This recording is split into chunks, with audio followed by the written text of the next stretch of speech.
Aloha from the state of Maine. It's been a while since I have done any of these lectures. The last time I did one was probably back in February.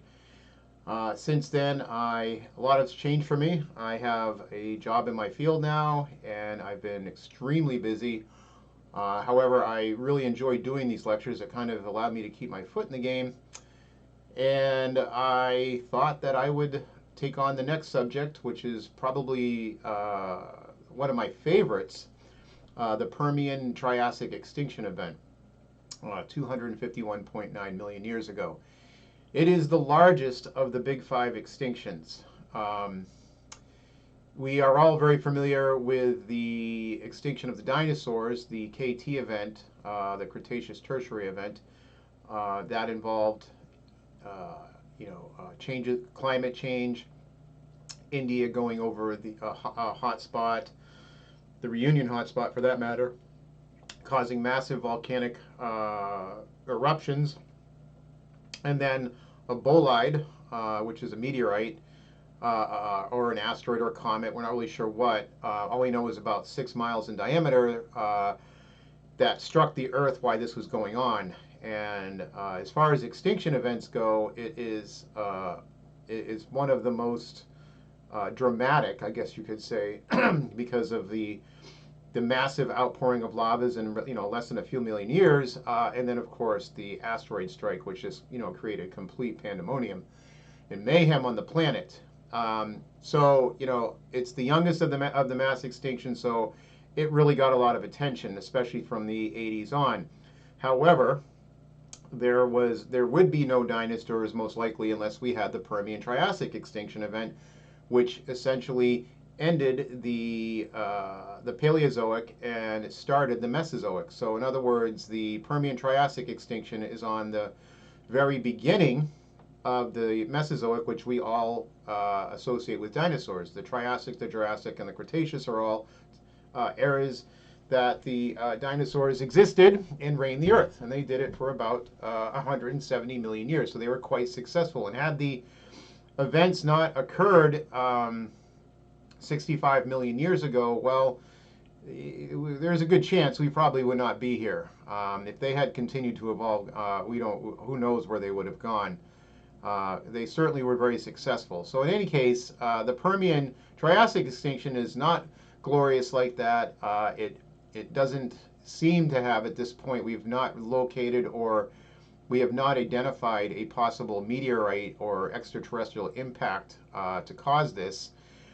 Instead, it seems to be a creeper that really started to gain momentum in the last 10 million years or so of the Permian period, and then accelerated just out of control right towards the end. And then, of course, we have the Siberian Traps. The Siberian Traps are the largest known volcanic outpouring that we know of on the planet at this particular time. It was incredible.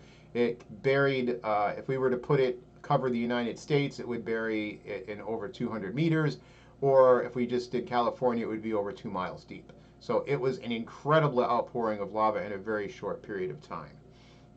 So again, this is a very heated topic in the geology world because so many people have different opinions on what caused this. All we know is that it reset the evolutionary clock. The dinosaur extinction event did not do that. Everything sort of had developed, kind of the things that passed remain. They passed through. They didn't have to start from scratch. Whereas the Permian Triassic event really kind of reset the clock because it wiped out about 95% of living animals on the planet at the time. And of course, it gave rise a few select species made through. One being a synapsid, which evolved into mammals, and the other being a surapsid, which evolved into reptiles, evolved into dinosaurs and birds. So it was a game-changing event.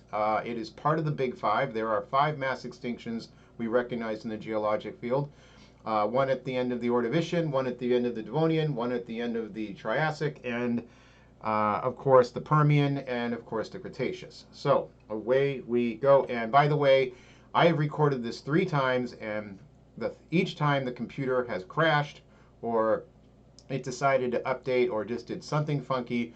So, for the love of God, let me get through this and not have something shit the bed. Thank you. So the Permian Triassic Extinction Event. It is defined. I cheated here. I used Wikipedia because I definitely could not have summarized this as well.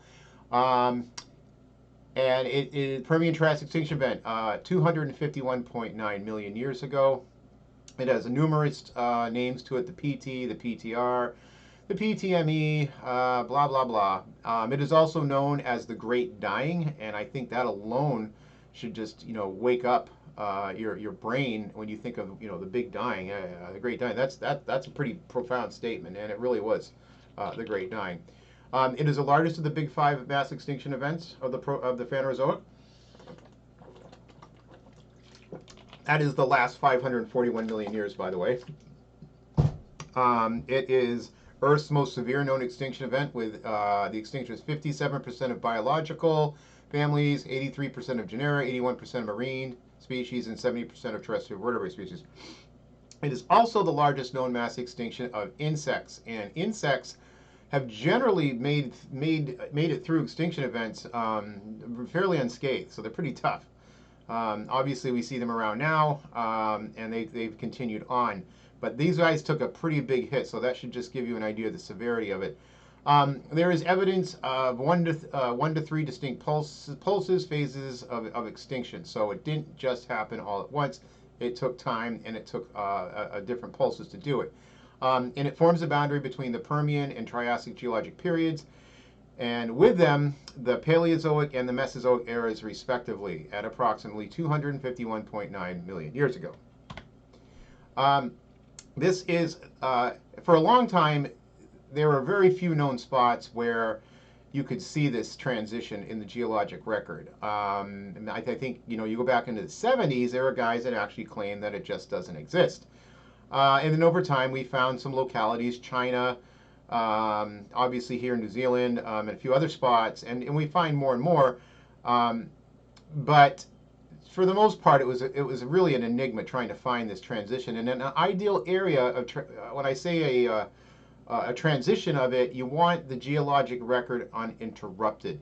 So in other words, something is being deposited into a body of water, i.e. a sea, a gigantic lake, maybe like one of the Great Lakes, but or an ocean that has basically not been overly deformed. So a lot of things happen between 250 million years ago and now, and of course a lot of this was destroyed. However, there are places in the world that we find it, and I'm going to go into talk about this in a little bit, about the guy that really put this together.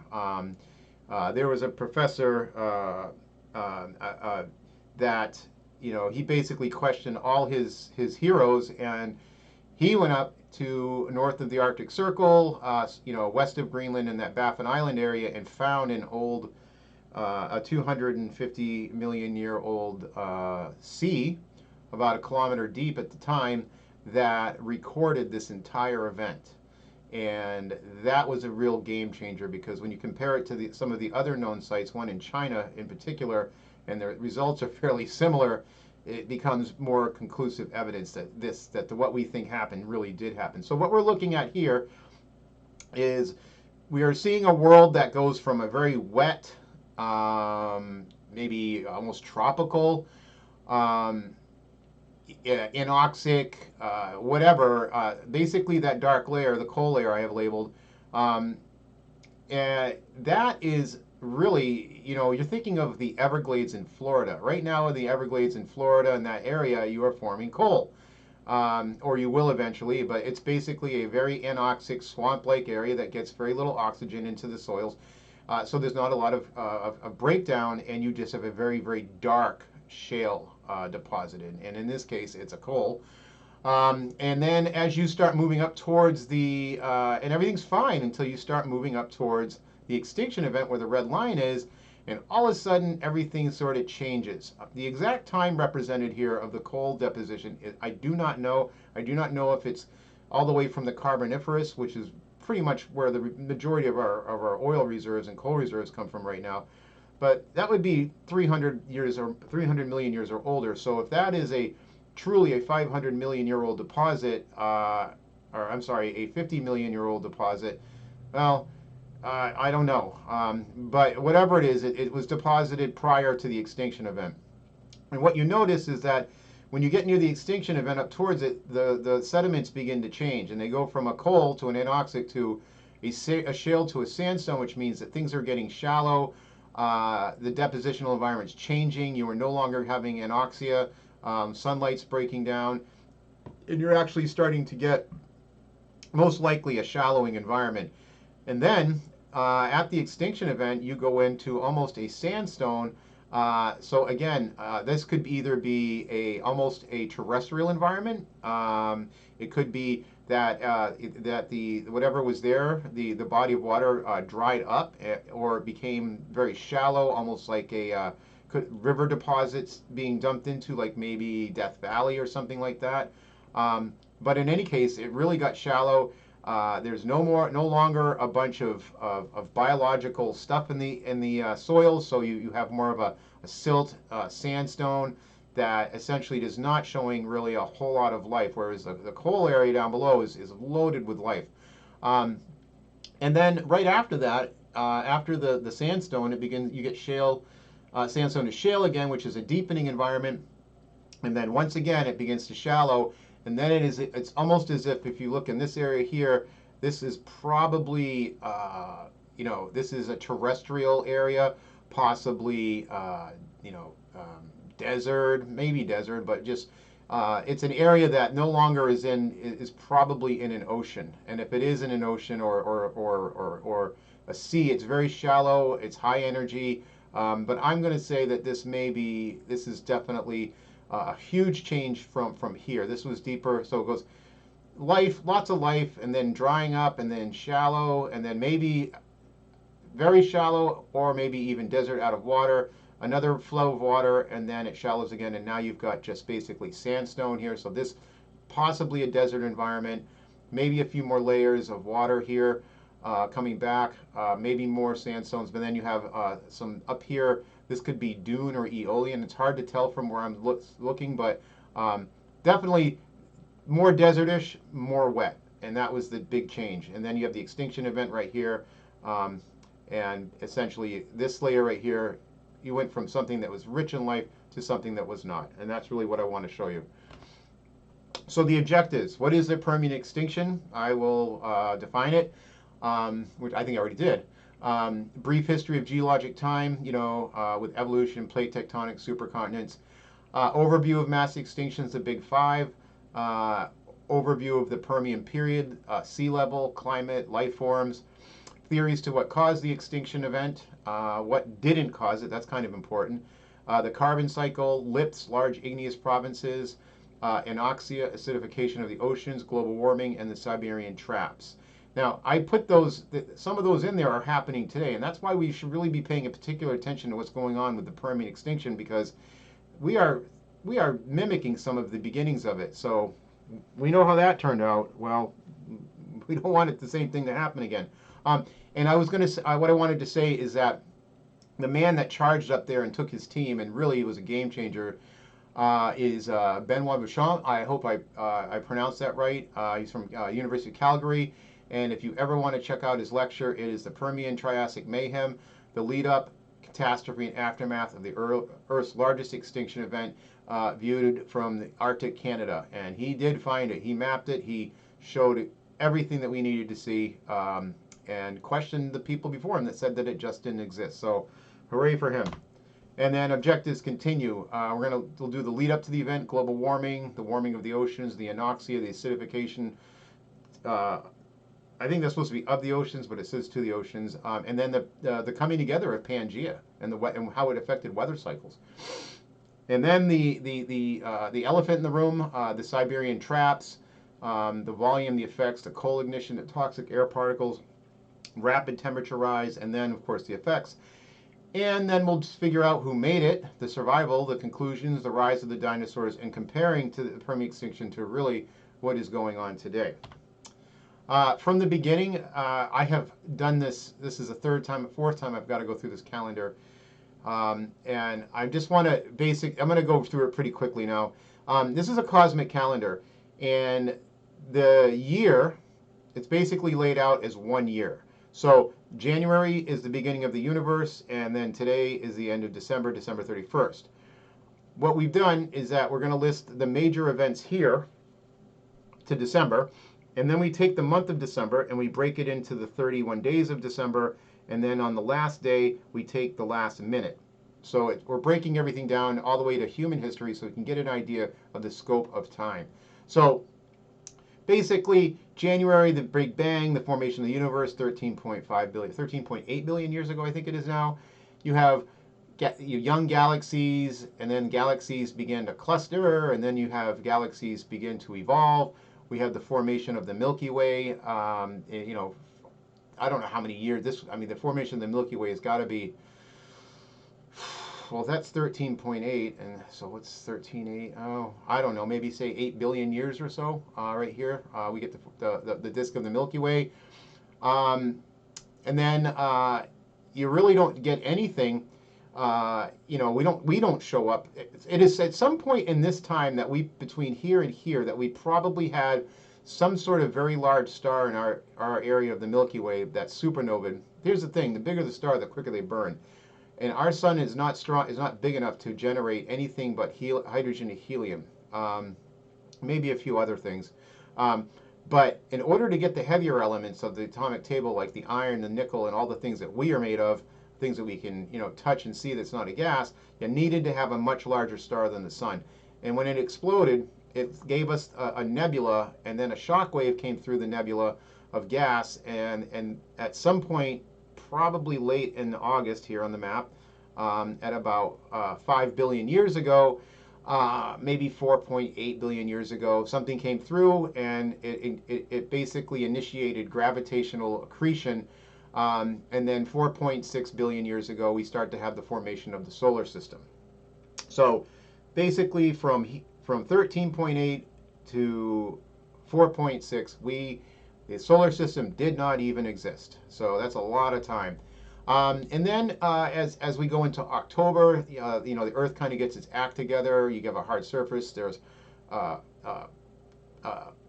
the ocean, the oceanic crust, the mafic crust begins to differentiate, and you start to get lighter crust, and the lighter crust begins to float, and we start to get the nucleuses of continents. At about 4 billion years ago, you start to see your first nucleuses of continental cratons. They're not continents, they're just the beginning. They're the small pieces that are floating above the mafic crust, and then they start to find each other, kind of like leaves in a pond. About 3.5, we start to get some photosynthesis. Really, it starts really cranking by about 3, by the stromatolites, and that would be October. And then at some point in November, you go from these single cells to multicell organisms, and then you go into multicellular life in late December. So we're going to break this down. So for half of December, we don't have anything. Around the 15th, we start to have trace fossils. Those are soft-bodied organisms. They kind of show up around 3 billion years ago, and they kind of stay that way for almost 2.3 billion years. They don't really evolve much. They're single cells, and they become multi-celled, and then they become multicellular organisms. And then around the 17th, we'll say that this is the beginning of the Cambrian period. This is 541 million years ago. We have a life explosion, and we have bones and shells from calcium carbonate, and that was provided by a passive margins along, we think, North America, on the East Coast. We have big, giant passive margins there, and basically the ocean was as clear as you could possibly want. It was really warm. It was just like the Bahamas that you see, and as you know, the Bahamas have lots and lots of calcium carbonate and calcium carbonate organisms like shells and corals, and bang, that's exactly what happened here. As these started to evolve into the Silurian and the Ordovician, you started to get vertebrates. You started to get internal bones formed. And then you evolve into the bacteria and what have you, and the algae began to make an attempt to go to land, and in the late Ordovician into Silurian, you start to have first land plants. This is, about 400 million years ago. And then through the Devonian period, you get fishes with jaws. This goes up to about 380, about 340 maybe, 340 million years. And then in the Carboniferous, you start to get your insects, your amphibians. And here's the interesting thing. These fish, they began to start to try to get onto land. And once they do, well, because land is dry and the fish have evolved from water, you need to keep the skin wet. The amphibians solved that problem because the earliest fish began to start, trying to mobile on land. And we still have fish today. We have a lungfish that breathes both oxygen and water, and it can move around on land, not very well, but it does. And it can also bury itself in mud and hibernate there for very long periods of time. It's not out of reach to think that the earliest amphibians kind of evolved from something like that. So the amphibians were able to come on. The fins, the appendages moved into limbs. The limbs gave it locomotion, but they needed to stay wet. And in an earth that, like the Carboniferous, was super wet and swampy, it wasn't really a problem. You had that layer of slime, and the amphibians kind of killed it. And it really was the time of amphibians. There was one amphibian that was like 9 feet long, and it was as easily as brutal as any grizzly bear you could ever imagine. It was a carnivorous, just mean, vicious amphibian. However, in the Carboniferous and towards the end, the Earth's climate began to dry. And well, this is great as long as the Earth is wet and you live in a swamp. But when you start getting deserts and temperate climates, well, the slime on your skin doesn't work, so they evolved into scales. And scales are the reptile. And as the reptiles were great, there was really two types. There was ones that evolved in the dinosaurs, and then there were ones that evolved into mammals. The Dimetrodon is more closer to a mammalian, to a mammal, than it actually is a dinosaur. We classify them by the holes in their skull. I believe they have 3. Dinosaurs have 2. I forget what that is. I'm not a biologist, but that's sort of the gist of it. And then around the 24th, Christmas Eve, Pangaea comes together at about 300 million years ago. We have the mass extinction event, and that gives rise. Some of the reptiles make it, and we evolve the dinosaurs on Christmas Day. Hooray! Your present is 170 million years of dinosaurs. It is also during this time that, because of this guy, one went to dinosaurs, but the other one went to mammals, and our mammals start to show up. And the mammals show up on the day after Christmas, and then the rise of the mammal. This is probably more or less in the Jurassic period, so about 170 million years maybe. And as the Mesozoic wears on, we end up, some dinosaurs began to develop feathers, and we give rise to the first birds. Also, flowering plants showed up about 100 million years ago in the late Cretaceous. And of course, the end of the Cretaceous, or the Mesozoic, ends with a bang. We got our Tyrannosaur here on the 29th, and then he meets his maker. The extinction event at 65 million years is right here, and the dinosaurs are gone. And guess what? Mammals get their shot.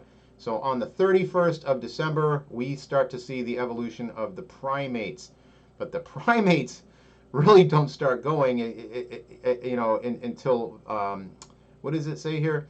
At 8 p.m. on December 31st, just before the end of the year on the cosmic scale, we see the primates start to evolve.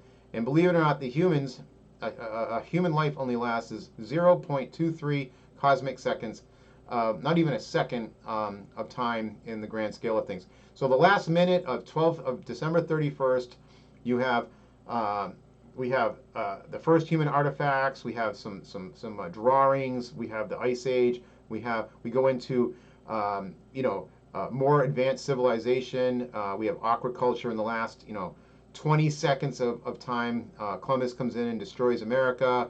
At about 6 seconds. The beginning of Christ is right here around 11. And of course, this is the end. This is 0 is today. But so it gives you an idea of how short and how large time is. This is the geologic scale with evolution. Again, 4 billion, anything before then, the Earth's crust is molten. We get our first, life around 3.5 billion. You get single cell organisms, bacteria, algae. Start to get trace fossils around 2.4 billion years or so, to 2.3. They start to evolve. These are single cell organisms. They stay that way until we start getting our eukaryotes. We are eukaryotes as humans. Eukaryotes are multi-cell organisms. Or a eukaryote cell rather is a it just is a better. The cell is much more functional. It's bigger. It's got a nucleus.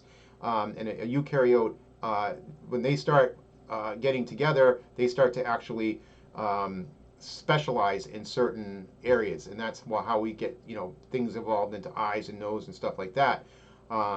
And right around 580 million years ago, Earth really made an attempt, or life made an attempt, we think, in the form of the Ediacaran biota, to make its first multicellular soft-bodied organisms. And they were all basically the same cell, they just stacked them on each other. So it was the first time you had macroscopic life, but it was really just the same cells stacked there was just a combination of all the same cells sticking to each other. So even though each piece was an individual piece, it kind of acted as a whole. And then they died out, and we don't know why. And we didn't think that they even evolved into anything, but now we kind of think that there may have some of these. The Ediacaran might have gone into an arthropod or a jellyfish or a sea urchin. So anyway, that's a whole different topic. It's super fascinating. But then right here at 541, this is when life explodes, and we have basically the majority of all the species that we see today. You got your jellyfish, you got your trilobites, which evolved into lobsters and crabs and blah, blah, blah. You ammonites, and then you get your shells and clams and corals. And then they evolve into much bigger species, the amphibians, the fishes, whatever. Trees in the Carboniferous, then the first reptiles, and of course the dinosaurs in the Mesozoic, and of course we rule the Cenozoic. Just simplified chart of just the dominant species. Precambrian, soft-bodied, trilobites in the Cambrian, nautiloids, another form of arthropod, another form of so arthropods really kind of killed it in the very beginning. They were perfectly there. There was tons of calcium carbonate to draw from, so shells were just abundant. And of course, the fish start to develop. The fish goes into the amphibian goes to the mammal. The amphibian goes to the reptile goes to the dinosaurs. It also goes to the mammal, and then the mammals and the birds make it through. I'm not going to go into this, but this is a wonderful map. It's one of the best maps you can find. It's got the Earth's continents all lined up. It's got sea levels. It's got the amount of carbon, which you can tell how much life there is or how much there isn't. It's got all the geologic periods and eras and all that stuff. It's got magnetism. If you blow this up, this should be on any geologist should have this thing on his wall, because it's a ton of information. But I'm not going to go into it in great detail. I just want you to know it exists. All right, so one of the most important things in order to understand this lecture is you need to know plate tectonics. And by now, I would think that if somehow stumbled upon this lecture, you're probably aware of plate tectonics. If you're not, well, I suggest you learn it, because it's a really big part it is the bread and butter of geology. The Earth is always moving. And to see, just driving through any sort of mountains, you're going to just see all sorts of stuff, and that's really all a result of plate tectonics. So the gist of it is, we have an iron-nickel core.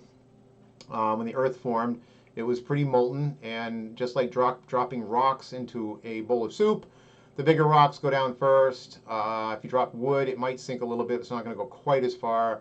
And then lighter stuff will float on the top.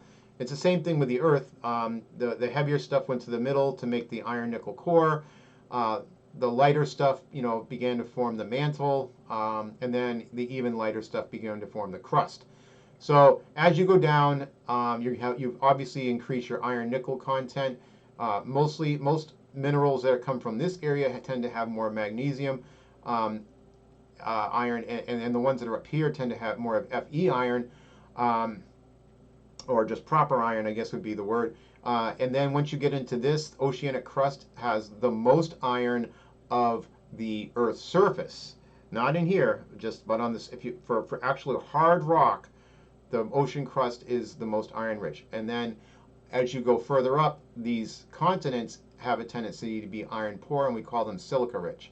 And if we hear the term silica undersaturated, it means because everything down here has less silica than this. These two have the most silica. This has the most iron. Iron down, silica out. And then you have, of course, trenches. Subduction goes down. You know, you take a piece of oceanic crust, it goes down, it melts, and it produces volcanoes and all sorts of minerals and wonderful stuff like that.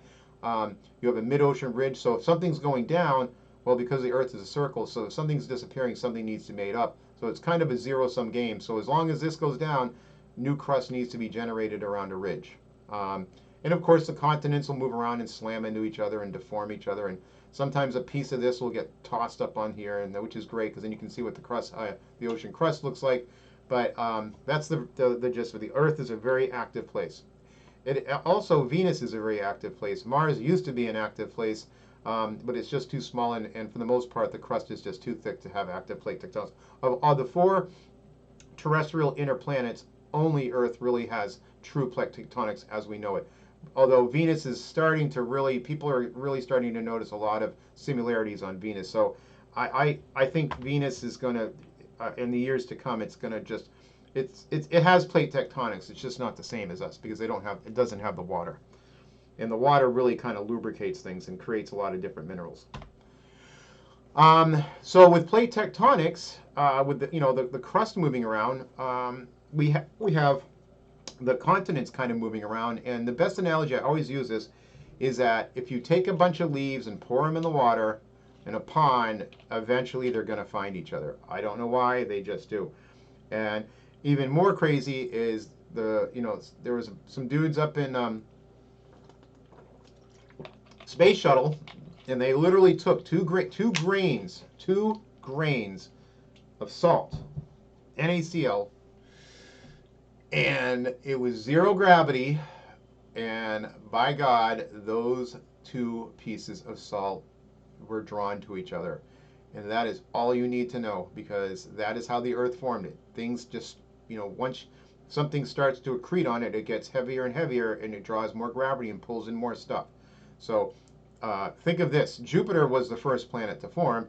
It's no coincidence that it's, if you look at our solar system, it's about halfway out, and that's because that's a critical point. It's a mathematic critical point. And Jupiter was the first planet to form the nuclide and the planetesimal, and it swept up everything it could. So if you look at the solar system, 99% of the mass, the weight, the substance, is the sun. That remaining 1%, 90% of that is Jupiter, and then we have what's left over. So it really has to, when you accrete something, the bigger, the quicker, the more it accretes, the quicker it grows, and then it just starts growing super quick, and it will suck everything up that it can. So Jupiter, like I said, was the first planet to form. But my point being is that throughout time we have known supercontinents. We are 100% sure about Pangaea forming about 250 million years ago. We see evidence for it everywhere. The Appalachians, the Atlas, the northeast coast of South America, rocks on the east coast of South America match rocks on the west coast of Africa. Same thing. You can put the pieces together. You can see how they all fit together. It's very obvious. We are also about, in the high 90% percentile, maybe close to 100, that Rodinia. This is a supercontinent that formed before Pangaea at about 0.8 billion years ago, so 800 million years ago. And again, continents came together, but this time, instead of having Africa off the east coast, and actually this is where the east coast would be now. 800 million years ago, we had Amazonia, which is the west coast of South America. So that's interesting that the supercontinent before us had continents in different areas. Um, and it took a long time to figure this out. So Rodinia, and this also marks, there's a mountain range that goes right up along right through here that's found on almost all these continents, and we call that the Grenvillian orogeny, and it's a Mesoproterozoic event. Is it Meso? Yeah. Is it Meso?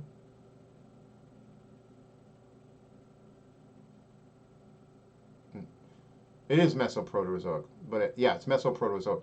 Um, so because of that gigantic mountain range, the size of the Himalayas, I mean, the Adirondacks are part of that, of New York. The only way you would have gotten that mountain range of all the same age is if continents came together. So that's Rodinia. Now, we go further back about 1.5 billion years ago, and things get a little bit more dodgy. We know that we had a congregation of continents. Whether or not they were all together at the same time is hard to say.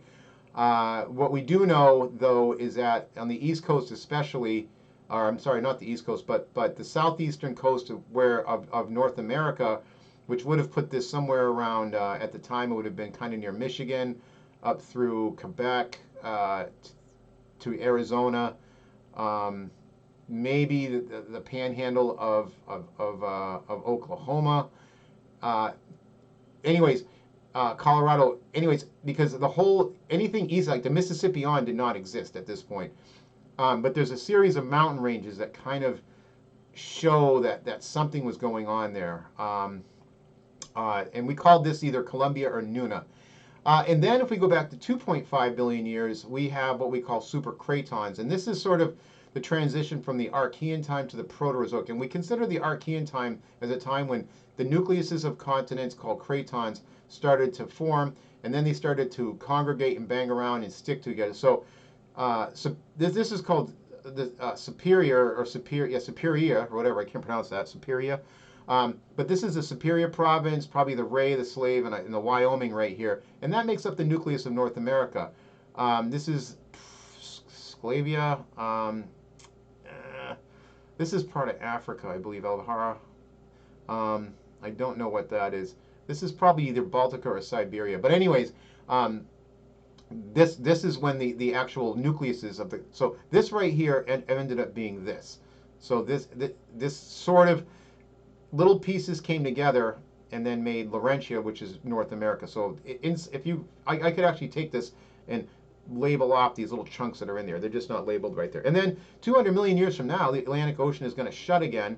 And it looks to me like South America is going to make its way right back up. Africa is going to push Asia and Europe up, and everything's going to kind of congregate around the North Pole. So this is sort of, obviously hypothetical, but that's the idea of where things are going.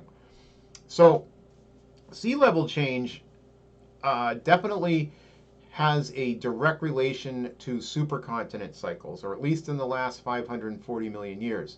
So when Rodinia, which formed at 0.8 billion, 800 million years ago formed, it broke up.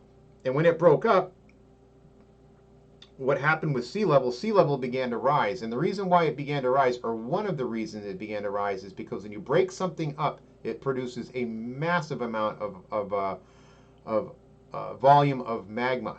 And the magma needs to fill the gaps of those continental pieces that separate. And when they do, they form ocean basins. But because the crust is new and warm and hot, and there's a lot of volcanic eruptions, the actual whole floor around that area of the mid-ocean rift, it rises. But when it rises, it also lifts the whole ocean level up, the sea level up. So rifting of a continent almost always makes the sea level rise. And then when the continents spread out far enough and they decide they want to come back together, subduction happens, and you have very, very deep areas in the ocean, and you have old crust, which has a tendency to sit much deeper in the mantle. So sea level begins to drop as the continents come together. Think of the Marianas Trench. I mean, it's 36,000 feet. You need to fill that with something, so it takes a lot of water. And that's just many trenches that are in the Western Pacific. And not to mention the fact that the Western Pacific is very old crust and it sits very deep. So the water needs to fill those voids, and of course, sea level begins to drop. And sea level drops have a tendency, they tend to associate themselves with extinction events. And there's a reason for that.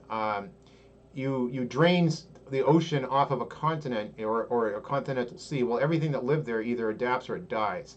So, it's a pretty, that's one of the reasons why the dinosaurs probably got, started to die, is that the whole interior Great Plains of the United States, the breadbasket, was filled with an empiric sea, like a big giant sea that went from the east, from the like say Ohio, all the way out to like Wyoming, and there was a ton of animals that lived there. It was a shallow sea. It was full of life, and then towards the end of the Cretaceous, it dropped, and that sea level and that sea drained off the continent, and a lot of things didn't make it because there's we're living in water. There's no water, and then things that fed on those died, and things that fed on those died.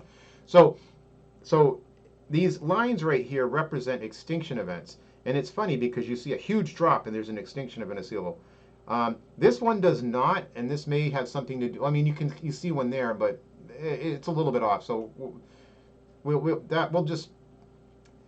this may have been caused by something other than just a drop in sea level. Of course, a massive drop here, and you've got the Permian extinction event, the Jurassic here extinction event. You have another drop, and of course, right here, another massive drop prior to the dinosaur extinction event. And it's possible that this might have something to do with the glaciation of Gondwana. And so Gondwana started to come together and an ice cap formed. So it started draining sea level. So this might be more closely related to this. So yeah, maybe sea level did play a part in it. These are the big 5 extinction events. You have the Ordovician, and again, rapid cooling, falling sea levels. You have the Devonian one, around 70%, maybe asteroid impact, but again, rapid cooling. Permian, tons of things went into this, but cooling, warming, dropping of sea level, gas into the air, all sorts of stuff. The Triassic event, this was definitely an increase caused by an increase of CO2 due to the opening of the Atlantic Ocean, a lot of dust, and you had rapid global warming on this one. So warming was actually an issue with this one. It was with this one as too. So if you can just think of it as if you have a rapid change in temperature, warming or cooling, if something's going to happen to it stresses life out. And then of course the Cretaceous Tertiary extinction event, asteroid impact, volcanic activity, and falling sea levels. When you come up with this 95%, this has always kind of eluded me. I mean, because I went back and said that 50%, 70% of various species, but you have to understand that those are just the actual classifications of them. When we say this probably represents the actual life that was living, just the entire that took the hit. So when we say 90, basically 95 out of 100, if there were people, 95 out of 100 of those people died. That's the way to look at it. 80 out of 100 died at this one. 85, and so forth. So that's why we consider it the gnarliest. This gives you another portrayal of it. So these are the big divots here, more or less. So obviously this one is the biggest one, and this is the one that we're going to be talking about right here. Here's the Cretaceous one, for the end of the dinosaur. It's big, but it's not nearly anything like this. This one's really not even that big at all. This one's pretty significant, and this one is very significant. But these ones were in much more simple life forms. So, it leads me to believe that when we had soft-bodied organisms and algae and stuff like that back here, we probably had huge extinction events, maybe just as bad, but they were not preserved because either the formations were destroyed or it's hard to fossilize a jellyfish. Let's just be honest, okay? This represents species that came in the Cambrian, and how they have moved through time and the amount that are left, and around 65 million years, that was the end. Like the KT event whacked off pretty much anything that was a Cambrian-based organism. The Paleozoic organisms, they did okay, but then they took a massive hit. And they're still around today, so not completely gone. Things like primitive fish, horseshoe crabs, blah blah blah. Yeah, they're still alive. This is modern life form. So everything kind of came up from this point, and these guys, look at right here, evolution kind of plateaued. It didn't really diversify much more, and then you got the giant hit, and then it kind of came back, took another hit, came back, took another hit. But this modern, the modern species of life now is actually on its way up, and it has broken through almost like a stalk. It has broken through resistance and is now on its way up, and just keeps going and going and going. So. That is a very interesting. I don't know why that is, but that's the way it is. These are just other extinction events. These are the big five. But there are others. I don't know much about them, so I'm not going to go into them. But be aware, there are others. And this is an interesting one. Even though this is the biggest one. Well, really, look at that one. It almost looks like that one's bigger. But there is an extinction event just before it, which probably contributed to that. So, 260 million years ago, Pangaea has formed. And Pangaea has dire consequences on life. For one thing, the mountain range that basically forms right through here is gigantic, and you don't really see it here as good, but it is huge. And you have prevailing winds coming out of a very warm sea right here. This ocean, the Tethys Ocean, is not cold. It is very warm. It is blowing tons of moisture into this area, and it is eroding these mountains at massive rate. You have Himalayan-sized mountains here that are eroding, and these rivers are pumping just tons of sediment into this ocean. Any body of water that's around is getting just loaded with sediment, and so it's creating basically no sunlight's getting on, so there's no biodegradation, and it's creating an anoxic area. Not to mention that prior to these two pieces coming together, I mean, this is the suture right here, the water used to flow right through here. So the ocean currents had a mixing, and it kept everything fairly uniform. Once you seal this off, you're going to have rapid temperature fluctuations in here and in here. And this sea is going to be super warm. This sea is going to be super cold because it's going to be upwelling on the back side of this. And so even though these areas at one time were they were fairly uniform, there wasn't a lot of temperature fluctuation, they are now radically swaying, and that is a big problem for life forms. And it's a good bet that this area here became a desert, and this area up here became a desert, and these were once very lush. So Pangaea causes a lot of problems. And to give you a better idea, these are the currents right here. Yeah, they're coming right in, but they have nowhere to go. This is the mountain range. This is becoming. We find sediments all the way out across here, all the way out across here from these mountain ranges. So they were gigantic, and they eroded very quickly. And then you have the cool currents right here, and as you can see, you have upwelling on the back side. And you know what upwelling does? It brings up acidic water. And acidic water eats calcium carbonate. So anything that was made like shells and any sort of shellfish or coral gets huge impacts from this. And then, of course, over here, the Tethys Sea is just getting blasted with all the sediments coming off. So, and again, these areas here start to become experience huge temperature fluctuations. And here's the climate of it. Desert, warm, wet, warm, wet.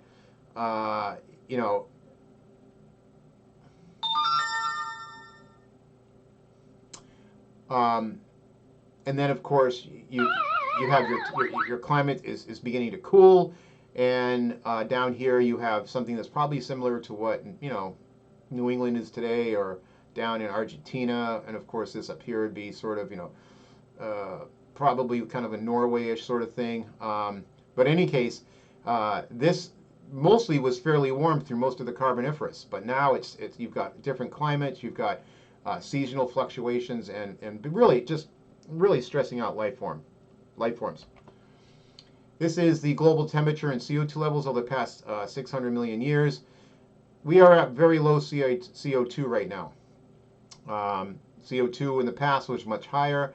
It has since been absorbed by oceans and life forms and what have you. So your CO2 gets used up, especially once the plants they breathe CO2 and exhale oxygen. So as plants begin to evolve, CO2 goes down, and then This right here is the average global temperature. And for the most part, this is the peak. Right above the Permian period, right at the Permian Extinction Event is the highest, is the hottest the Earth has been. So there's got to be a reason for that, and there is a reason for it. But you can see a huge dip right here in the Carboniferous. And again, this is probably related to the coming together of Pangaea. And again, it was all nice and warm and everything like that. But then Pangaea comes together, and we have a huge drop in huge drop in temperature, and then a rapid rise. And this is the culprit that really plays havoc with life. And everything right here is fairly primitive. And then you get up into near the Permian, and you have species of animals that fill the same niches as tigers and lions and hippos and rhinos and what have you. They're just primitive. They look like reptiles, but they kind of resemble what you see today. They're just not quite as evolved. Those guys get whacked. Then we have the rise of the dinosaurs, and then this is our time right here. And it's shocking that the CO2 levels right now are lower than they've really ever been. And if they start climbing, well, it's going to be a problem. Just another global temperature thing. So as you can see, temperature is high right around the extinction event, and it's also fairly high right here at the KT event. Anything below the blue line means that we have polar caps somewhere. If you get really down here, you have polar caps everywhere, but we're kind of in the area where there are some polar caps, and like Antarctica and Greenland. But when you get up here, there are none. And so for the most part, the Earth has been fairly warm over the past 500 million years, much warmer than it has been cooler. The Permian period, 289 to 251 million years ago. The Pangaea supercontinent comes together, affecting Earth's climate. Pangaea also separates the Earth's oceans, thus changing oceanic circulation. The central Pangaean mountains, the Appalachian, reach their zenith in height, approaching and possibly exceeding the Himalayas. These massive mountains begin to erode extremely quickly due to their location near the equator. The climate becomes ever increasing warmer and dry, with large desert areas and massive seasonal fluctuations. Then global temperatures spike rapidly near the end of the Permian. Life is flourishing prior to the extinction event and has evolved enough to occupy all of life niches that we see today, although apex species were not mammals as they were reptiles, though they were mammal-like reptiles. The Dimetrodon is a great example of a mammal. Well, it was classified as a mammal-like reptile, but it's really a reptile. But it is a synapsid and not a surapsid. So it's got, I believe, 3 holes in the head. And another difference is the dental, the teeth. Most reptiles have the same teeth. When you start to get into a synapsid, they have different teeth. And this is one of the first creatures. They had sort of like canines, sort of like a tiger or a cat, and then you have different back teeth and molars. So the Dimetrodon was this was a very successful species, by the way.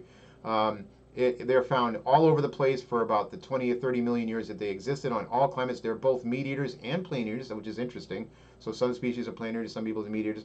And always, of course, people are thinking about the sail. What did the sail do? Well, here's my theory, and this is after listening to a lot of people talk about this. I believe that the sail regulated temperature. I think it was the first attempt to do that, and here's why. When the sun is, if you're a reptile and you're cold-blooded, if you get cold, you begin to get tired, you begin to slow down, and you begin to hibernate. Even mammals today, when it gets cold, some hibernate. It's a residual from being a reptile. Bears hibernate. It's the same thing. When it gets cold, your metabolism slows down. You conserve fuel, therefore you must sleep, or you may even need to go into hibernation. The Dimetrodon, in the morning, in the morning, because mornings and nights are colder, of course, and the sun is low in the sky. Well, in the morning, in the afternoons, before the sun sets, it's going to hit the sail much better. So it's going to heat it up more. And then when the sun's high in the sky, it has a tendency to not be directly on it. So in other words, it really just sort of goes dormant. And I think that is one of the keys of how the Dimetrodon was able to regulate its temperature. And it also could be used for display purposes or mating or whatever. But if you look at the design is very similar to early amphibians. It is also, which evolved into early reptiles. You've got the squatty stance. The legs kind of stick out on each side. They're not directly under. Um, you have a very powerful jaw. This was an apex predator, by the way. And again, the sail. And I just think that the sail really has to do with thermal regulation. But that's just me. Middle Permian landscape here. Again, another Dimetrodon. You got very primitive trees here. They look like sort of the things that you see down in Florida. I forget what they're called. I can't. The name escapes me right now. You got a little bit of water here, and of course it's eating something right here. But yeah, Middle Permian landscape. And then you get into the late Permian landscape, and as I said, you have species that evolved and started to look like things that we might start to see today. I mean, this is a Gorgonopsid. If you were to, if you came across this, you're dead. Let me just tell you, look at the mouth on this thing. This thing was a nightmare to deal with, and I mean, it is not far-fetched. I mean, it has the mouth of a reptile, just like the Dimetrodon, almost like a tyrannosaur. But look at the fangs on this guy. Different teeth. This is moving towards a mammal. And again, another one right here. It's got a huge kill right here. You've got these things were like the cows of the Permian period. So these fed a lot on these plant-eating reptiles right here. And then these are sauropsids, and these are what are going to evolve into the dinosaurs. And you can see there's a different design. These are starting to actually look a little bit like dinosaurs. This is starting to look like a lion. That is starting to look like a dinosaur. And Permian life. Permian life was fantastic. It just does not get the recognition that it needs. You've got your gigantic apex predators right here. You've got your swimming reptiles. You got fish. You got amphibians. You have all sorts of things that are resembling things that we see later on down the line. They just had not evolved enough yet. And if you wanted to get an idea of what maybe New England looked like around 255 million years ago, this is once Pangaea came together, and the mountains they rose, but now they're being worn down. It probably looked like something like it became very dry and desert-like. So I'm imagining that it probably looks something like this, before Pangaea started to break apart. Late Permian extinction theories. Well, what didn't cause the event? Well, I think it's safe to say that an impact event, at least at this point in time, has not been located. So therefore, we don't find iridium. We don't find any evidence for it at this point. So let's just say that probably that didn't do it. But we never know. Possibilities. We have acidification of the oceans. We have anoxia. Anoxia is taking the oxygen out of the ocean. You don't have any oxygen, guess what? Things can't breathe.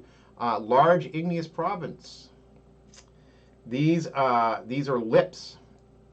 And these are catastrophic to life when they finally. A lip is not.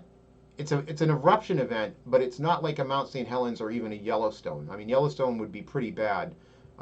Definitely would change our lives. But a lip is something much different. To put it in perspective, the lip that initiated the opening of the Atlantic Ocean is called the CAMP, Central Atlantic Magmatic Province. It goes all the way from Greenland all the way down to the tip of South America, and it is on both sides of the continent. It's in the Palisades of New York that run along the Hudson River is a lip. It's part of the CAMP, the Central Atlantic Magmatic Province, with the opening of the Atlantic Ocean.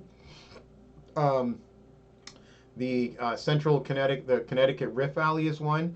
The Newark Valley, up through Nova Scotia. It is. I mean, it is a literal 7,000 mile just eruption that poured out a massive amount of flood basalts. So it is, and here's the kicker: it happens very quickly. So if you have a volume of lava like that in a short period of time, it changes the environment. It causes so many problems. I think it was last year or the year before we had those wildfires. Those were just wildfires in Canada. Forest fires, I mean, granted, there was a lot, but it was creating blood red sunsets here. I mean, all over those forest fires affected the eastern United States and Canada significantly, and those were just forest fires. Okay, they were like a drop in, like it would be a drop in an Olympic-sized swimming pool compared to the amount of dust and particulates put into the air. So that's all I'm going to say about that. Rapid climate change caused by a lip. Methane releases. People have speculated that the ocean sometimes holds massive amounts of methane in it, and when those gets released, it causes problems. Ozone destruction. Stardust from our nearby gamma ray burst. That's been talked about, and maybe all of the above. Who knows? Earth's carbon cycle and silicate weathering. This is a very complex cycle, and I really want to do my best to just simplify it. But the gist of it is, you have carbon being pulled out of rocks and sediments when mountains or the Earth's crust erodes from rainwater. It has a tendency to pull the carbon out, and in particular carbonic acid. The carbonic acid ends up running down through rivers and eventually ends up in the ocean, and then the ocean has ways of either absorbing it or storing it or what have you, or even subducting it and then recycling it back out through volcanoes as CO2. But in any case, the carbonic acid really regulates the Earth's temperature, and if you get too much of it in the air, the Earth's if you get too much in the air, or the Earth begins to warm, the Earth has ways of taking it out and storing it, and then once the Earth cools off, it will start to release it again. So the cycle begins with CO2 dissolves in rainwater forming carbonic acid, H2CO3. The process is termed weathering. This weak acid dissolves silicate rocks on the continents, releasing the Ca cations, Mg, and the HCO3 bicarbonate and the SO2 dissolved silica into solution. And that solution gets poured into the ocean or into rivers, and then the CO2, when the water starts getting warm, you'll start to precipitate the calcium carbonate into corals, into plankton that's made of part of CO2, like diatoms and stuff like that, and it will start to eat it up, and then it will start to regulate the climate. But there's a problem.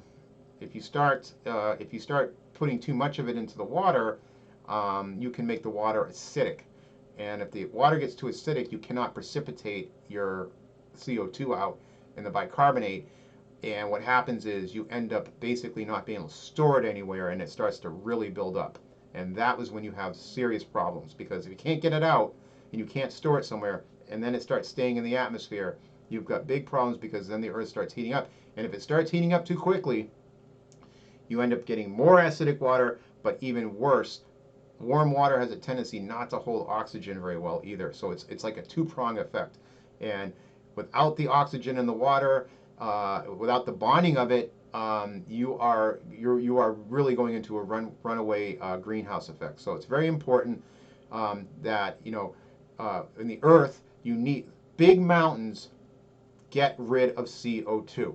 That's just the simplest way to think about it.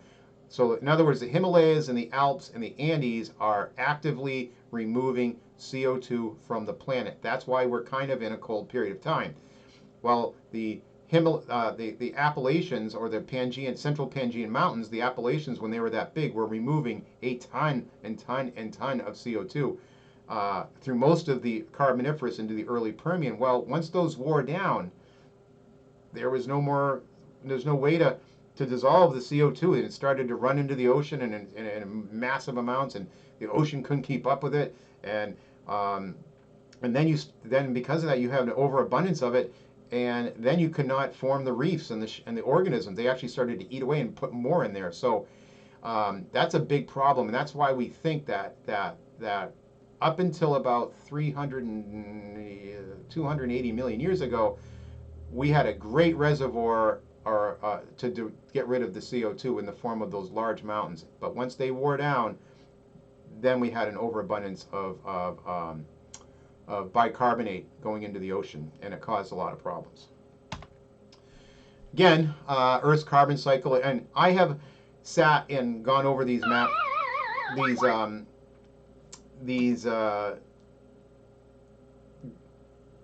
we'll just say these illustrations so many times because I always kind of get it wrong myself, and I have to go back and look at it again. So maybe if I do it one more time, it will stick. So again, carbonic acid and rainwater, continental arc. This is a volcano putting CO2 into the air. Carbonate metamorphism, the rocks heat up, they also release CO2, but when the rain comes down, it's taking, the silica weathering is taking all this and getting rid of the carbonic acid. And you also are precipitating things in the ocean to help get rid of it. So you've got a good thing going on as long as this stays in balance. And then over here, the long term, again, CO2 from sedimentary organic, blah, blah, it's going into the oceans. You have carbon burial down here. And then these organisms, they can use the calcium carbonate in the form of shells. So it's super important to have that. Rivers take the bicarbonate, put it in the ocean. Critters use it. As long as that stays in check, everything's cool. So there's two scenarios. Large mountains plus warm climate equals mass erosion from lots of rainwater. Carbonic acid is produced, but the carbonic acid is filtered out by silicate weathering, so smaller amounts only small amounts make it to the ocean, so that's good. So when it's I don't know, good keeps oceans acidity in check. I don't know exactly why I put that, but I guess in a good scenario, basically the oceans are kept in. When you have lots of mountains, this is supposed to say it equals good, and it keeps ocean acidity in check. So as long as you've got some large mountains and some transport, you are keeping the acidity out of the oceans, or it's at least it's going in at a reasonable rate that the oceans can keep up with it.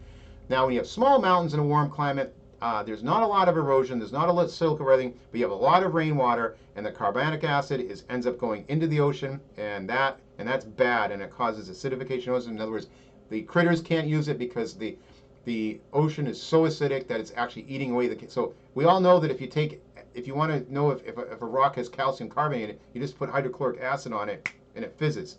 You put it on a piece of quartz, it doesn't, because silica doesn't have that effect. So think of that way. When the oceans are loaded with carbonic acid, it literally is eating away the shells. And of course, that comes to Earth's thermostat, and this is what it's caused by. So cooling allows CO2 to build up in the atmosphere, and that's true. As the Earth begins to cool, CO2 will start to get released, and it will go up in the atmosphere and allow it to warm. The heating causes rain, which when the rain falls, it takes out the CO2. So these have a tendency to go in cycles, and so think about this. So strengthened greenhouse effect will warm up the Earth, which when you warm up the Earth, you'll begin to release CO2. When the Earth is cool, you'll build it up to be released. So in other words, if the Earth is too warm, ideally the CO2 you'll produce, the oceans will evaporate, you'll produce a lot of rain, the rain will take the CO2 out of the atmosphere and cool it down. And then if it gets cold, if we're like, more or less, let's say in an ice age, well, the CO2 starts to build up in the atmosphere from volcanoes or what have you, and it stays there because there's not a lot of rain. And so if the atmosphere is dry and there's not a lot of rain, CO2 begins to build up, and guess what? The CO2 begins to heat, and once you're going to heat, you'll start to have rain, and then it will cool down again. Now, there's also another thing that's in here. During initial large volcanic eruption events, we release SO2, sulfur dioxide. That is a cooling agent. So after really heavy-duty volcanic eruptions or LIPS, large igneous provinces, you'll have a massive release of SO2. And what that does is it blocks the sun, for a fairly short period of time. So you have an actual huge drop in temperatures, which will then rebound very quickly. And so again, life does not like that very much.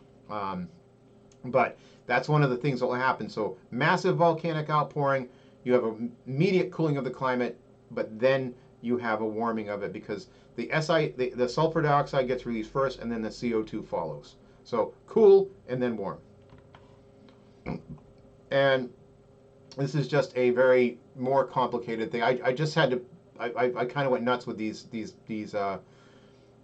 diagrams because it took me a while to really grasp on this. But again, weathering of the rock takes out the CO2, puts it in the ocean. If you have a lot of weathering, then it takes out a lot, and not a lot makes it the ocean. But if you once it rains and the rain comes down with the CO2, but there's not a lot of rock to weather, then what ends up happening is that bicarbonic acid ends up making it into the ocean and then acidifying the ocean. So big mountains, CO2, bicarbonate acid hits the mountains, it gets used up in silicate weathering, and it basically neutralizes it. No mountains, that same CO2 coming out in rainwater, or the bicarbonate acid ends up going into the rivers, goes straight to the ocean, and you end up acidifying the ocean. And if you acidify it too quickly, anything that uses calcium carbonate will not live. It will not be able to do it. It will die, and the calcium the bicarbonate just ends up a runaway effect in the oceans, and the oceans become acidic. And this is a good diagram to illustrate that. So we have what we call the snow line, and the snow line is basically an area where you have buildup of CO2 or bicarbonic acid rather, and then above it you have lesser amounts. And there's a line called the CCD, and basically the CaCO3 accumulates above the CCD, and the CaCO3 dissolves below it. So in other words, this gets used up, but here it collects, and you have kind of a snow line. So the calcareous zones, the carbonate, accumulates in shallow water, accumulates in shallower areas of the deep sea and along mid-ocean ridges. The siliceous ooze accumulates in very cold waters and around Antarctica and Atlantic coast, and siliceous ooze accumulate where there is a source of rich nutrients, along the equator or what have you. So the idea is to think of this is that the calcium carbonate goes through this area up here, but anything below this, this is where the calcium carbonate ends up, and it just kind of gets stuck there, and nothing can. This water down here is much more acidic, so you really can't form calcium carbonate organisms down here. You can form. This is where this is basically an area that you cannot, like if you were like a clam, you couldn't live, or you'd have to be a special type. Above this, the calcium-based organisms thrive, and they live. Now, if this starts to move up here, guess what? All of this dies. And you don't want that to happen because this is the life zone up here. So calcium carbonate dissolution zone in the late Permian, as I just said. Let's go back and look at that. I said that this is a nice, happy, healthy ocean because this whole area is allowing clams and mussels and all that good stuff to survive. But at the late Permian, all of this moved up. So all of this area down here is now too rich in acids, and nothing can really form down here. And so none of this bicarbonate acid is being taken out. And this is a problem. This is why a huge amount of the ocean dwelling organisms got axed at this extinction event. So this is important. We went from that, a beautiful, fun, nice area where life thrives in the ocean, to this. And this is because there is no longer any mountains for the bicarbonate to neutralize, and all that bicarbonate went into the oceans and filled it up and made the CCD line come up and killed just about everything in the oceans that relied on calcium. So no coral, no crabs, no lobsters. Well, there weren't lobsters. No trilobites, none of that. They just could not form, and now it's starting to really run away. Carbon cycle explained. Earth's climate is buffered over long timescales by a negative feedback between the atmospheric CO2 level and the surface temperatures. The rate of silicate weathering slows as the climate cools, causing CO2 to increase and warming the surface through the greenhouse effect.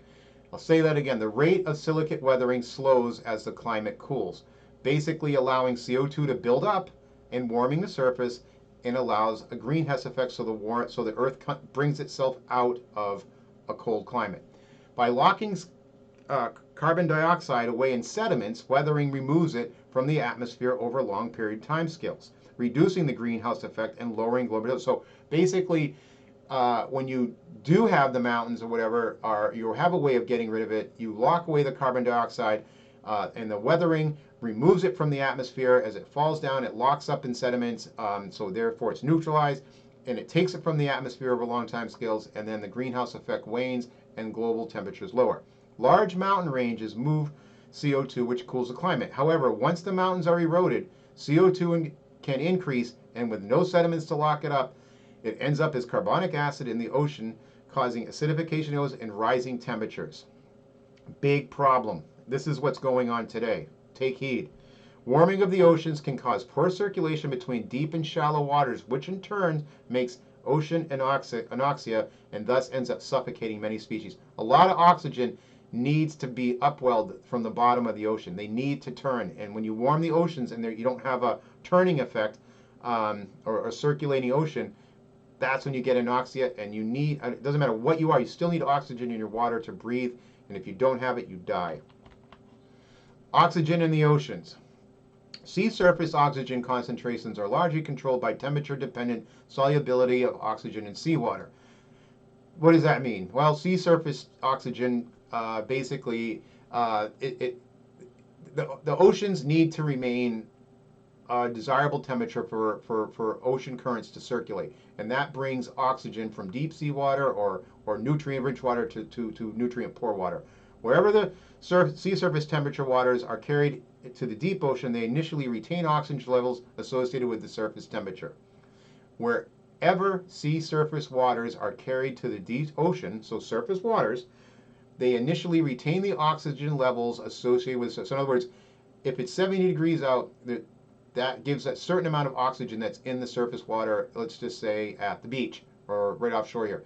That water will then sink, and initially that amount of oxygen will be brought down to the deeper ocean and allow it to disperse itself, and then life can use that oxygen.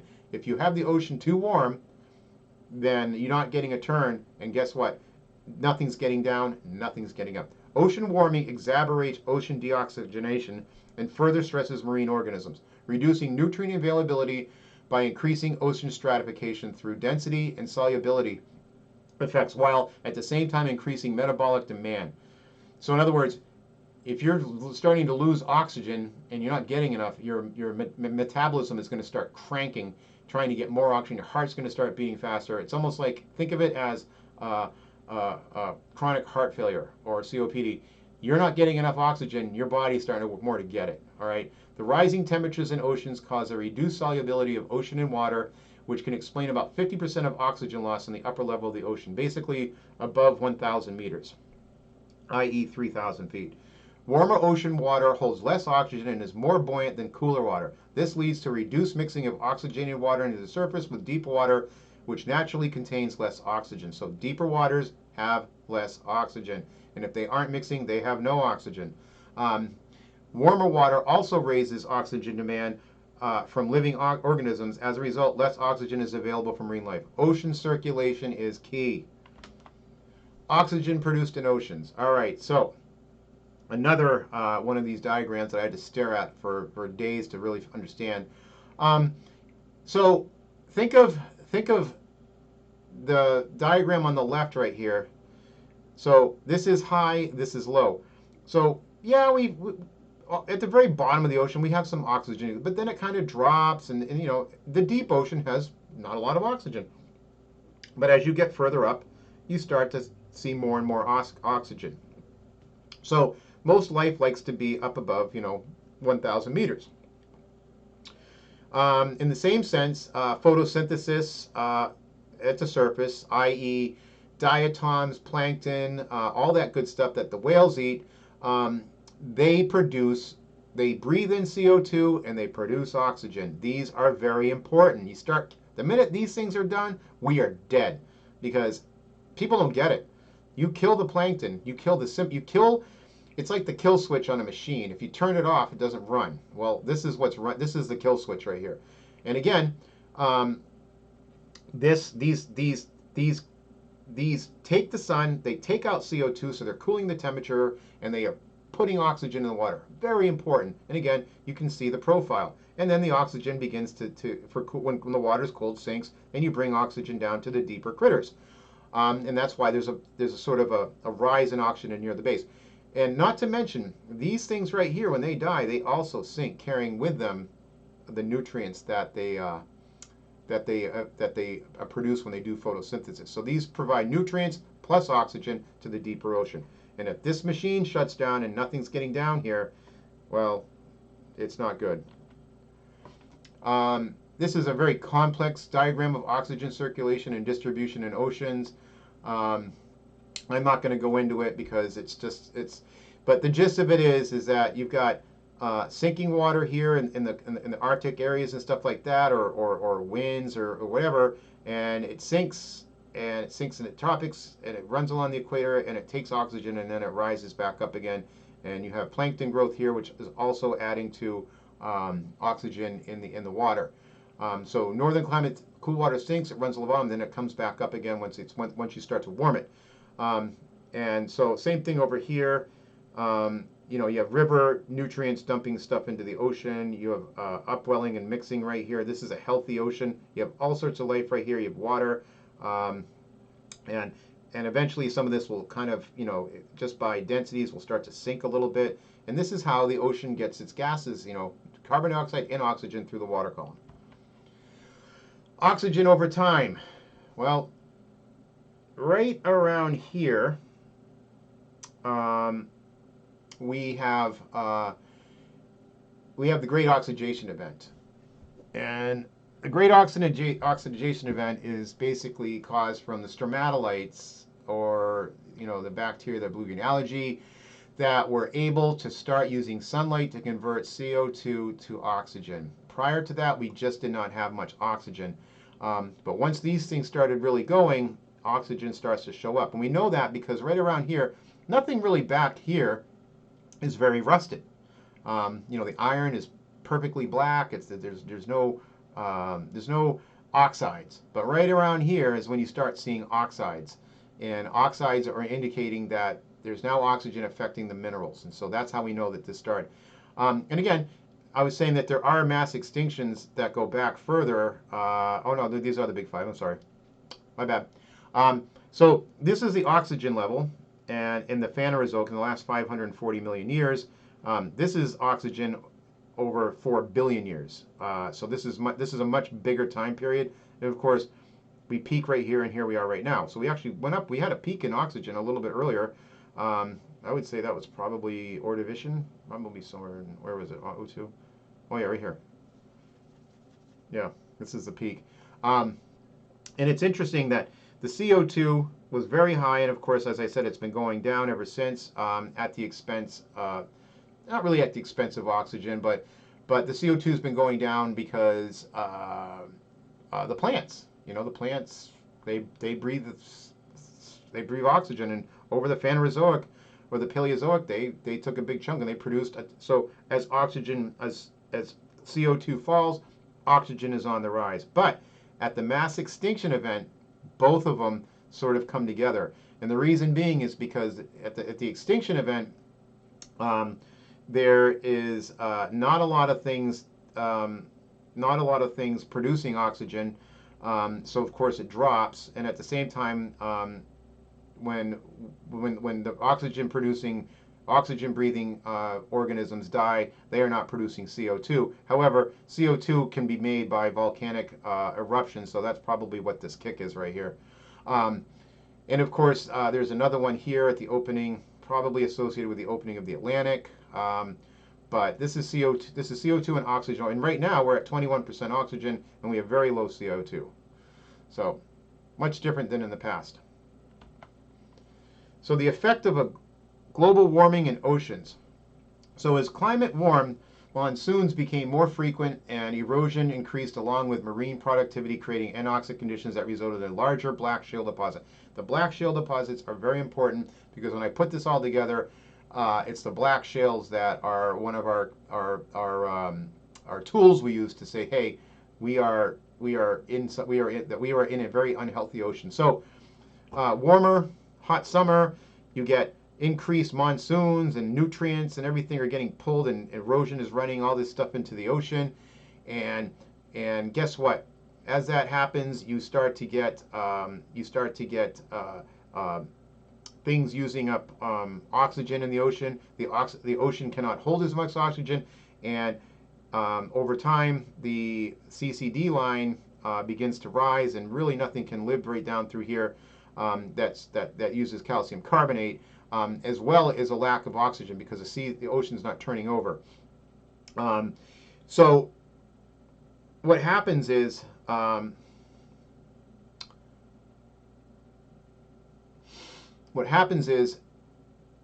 when you have a weakened monsoon, you have decreasing units, and you basically have decreasing marine productivity here, and you end up getting a cooler high, which holds more oxygen. So the anoxic area ends up shrinking, and you have less black shale formation. So in other words, this has no oxygen, this has little oxygen, this has plenty of oxygen. This has no oxygen, little oxygen, and tons of oxygen. And the oxygen is being used up right here, obviously, because you have marine productivity. But once the marine productivity has run its course, it begins to slow down, and you actually have more oxygen available. Plus the colder water, plus the fact that there's not a ton of rain bringing in the CO2 and bicarbonate into the ocean. So warm water, super warm. You got all sorts of stuff coming in. You've got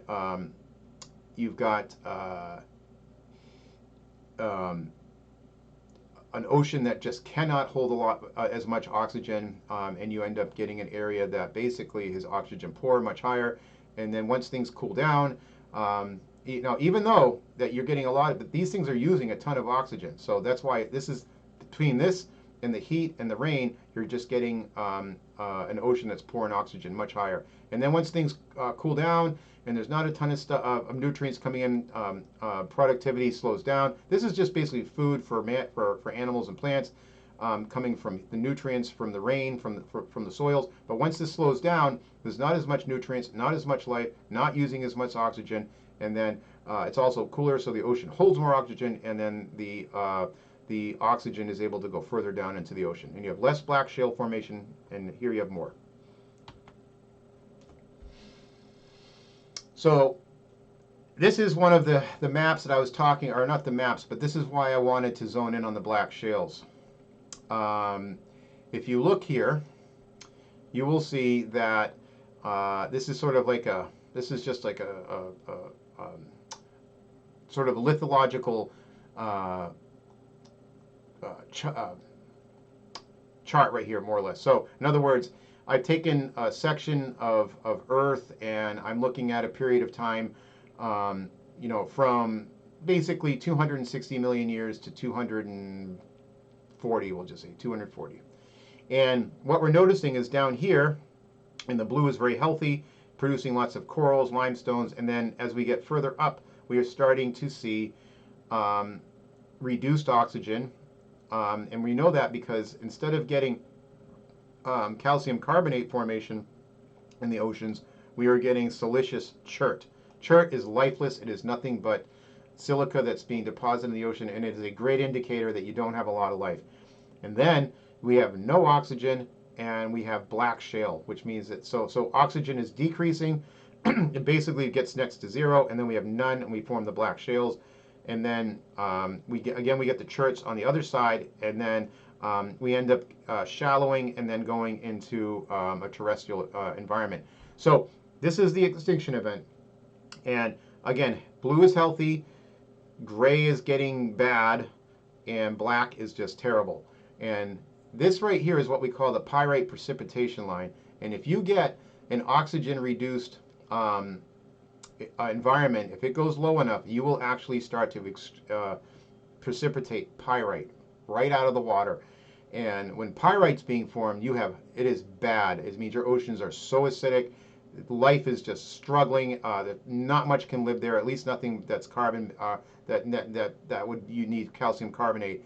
And this line of pyrite precipitation is essentially right on the money for the extinction event. It actually should be here. I need to adjust that, but you get the gist of it. But yeah, so and we find this pyrite line right on the sort of right near the extinction event, and that means that the oceans were in very rough shape. And I'm going to stop there because the large igneous province is going to be for a whole nother lecture, and I think that I've just gone over enough because my mind's actually scrapped. I haven't done this in a while, especially this one. This one is a lot of science, but we'll continue on with lips after this. But I just want to go back to this map right here again and emphasize the fact that I haven't even explained why this happened yet, but I'm going to a little bit later in the lecture. But when they found that pyrite was at the extinction event up in the Arctic mountains, where Benoit went, and his team, they found a line, like a line in the sand. I mean, pardon the pun, but it was right there, and it was just dark. It would look more like this. It went from a blue to a gray to a black, and then pyrite. And there's one place in the world where this is going on, and that is the Black Sea. And the Black Sea is very oxygen poor in the lower layer because it doesn't turn over, and is essentially lifeless. And pyrite is being precipitated out of that right now as we speak. And we know from that ocean, from pyrite being precipitated out, it is bad news. And there's just not a lot of, I mean, it is in very poor shape to host carbonate life. So anyways, I just wanted to leave you with that. Thank you for listening, and tune in for the second part. And have a good night. Aloha.